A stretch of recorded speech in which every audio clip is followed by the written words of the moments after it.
Al-Habib Ja'far bin Ali bin Umar Al-Baharun merupakan ulama yang menjadi tokoh sentral dalam Thariqah Tijaniyah Indonesia saat ini. Beliau dilahirkan di kota Sejuk Bondowoso, Jawa Timur. Beliau sendiri merupakan seorang habaib dari keturunan keluarga Baharun dari Hadramut, Yaman. Ayahanda beliau bernama Al-Habib Ali bin Umar Baharun. Beliau pernah mengaji ke banyak ulama di Jawa Timur. Beliau juga sempat mengenyam pendidikan agama Islam dan Thariqah di Pondok Pesantren Nandotut Tholibin Bladotan Banyuanyar Probolinggo, Jawa Timur, di bawah asuhan Kiai Haji Kozin. Selain itu, pendidikan agama ia banyak diperoleh dari didikan ayahandanya Al-Habib Ali bin Umar Baharun. Sejak muda beliau sangat terkenal sebagai pemuda yang indah perangainya, tekun dan giat, serta jujur dan amanah di hadapan teman dan keluarganya, sehingga Al-Habib Ja'far sangat berwibawa dan dituakan di kalangan keluarga dan sahabatnya. Seusai menempuh pendidikannya, beliau menikah dengan Syarifah Nuning Al-Hamid, yang merupakan putri dari wali besar di zamannya, yaitu Al-Habib Husain Al-Hamid, yang berdomisili di Braniuntan, Maro, Probolinggo, Jawa Timur. Al-Habib Ja'far semangatnya di dalam berdakwah begitu nampak sejak muda, gaya penyampaian yang halus dan santun membuat masyarakat tertarik kepada dakwahnya, keberanian dan ketulusannya membuat semua orang mencintainya. Seringkali di dalam berdakwah beliau harus turun ke desa-desa dan pelosok yang jarang dijangkau oleh pendakwah, bahkan tak jarang di medan yang tak mampu dilewati kendaraan roda 4 dan terpaksa harus jalan kaki atau naik kuda. Sosok beliau sangat kaya dengan pujian dan keistimewaan, sebab masyarakat paham betul bahwa dakwahnya sangat sungguh-sungguh dalam mengajak masyarakat kepada pendekatan diri menuju ibadah kepada Allah Subhanahu wa Ta'ala, dan memperbanyak zikir kepadanya. Kezuhutan kepada dunia membuat sinarnya semakin terpancar di wajahnya yang indah. Senyumnya yang tulus kepada semua orang membuatnya semakin menempati hati masing-masing orang yang memandangnya. Prinsipnya beliau dalam berbaik sangka kepada setiap orang, membuat orang langsung tertarik kepada beliau. Lisannya yang selalu berzikir dan menyebut kebaikan membuat semua orang selalu ingat kepada Allah Subhanahu wa Ta'ala saat dekat dengan beliau.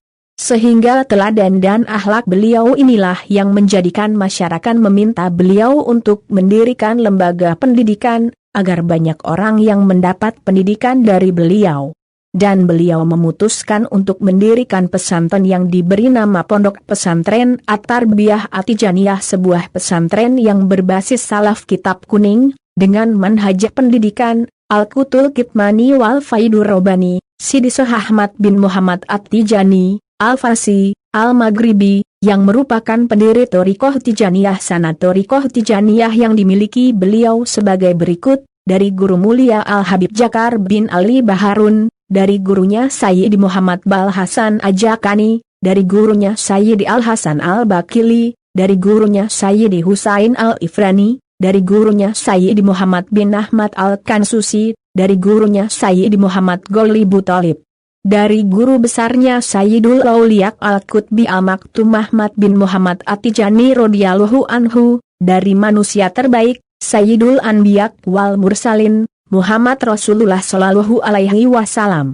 Sanad ini menurut penjelasan guru kami yakni Habib Ja'far Baharun, adalah sanad yang sangat berkah, utama, dan mengagumkan. Karena nama-nama yang tercantum dalam sanad tersebut, dari Sayyid Muhammad Balasan Al-Jakani, seterusnya sampai Sayyidi Soh Ahmad Tijani radhiyallahu anhu, semuanya adalah wali kutub.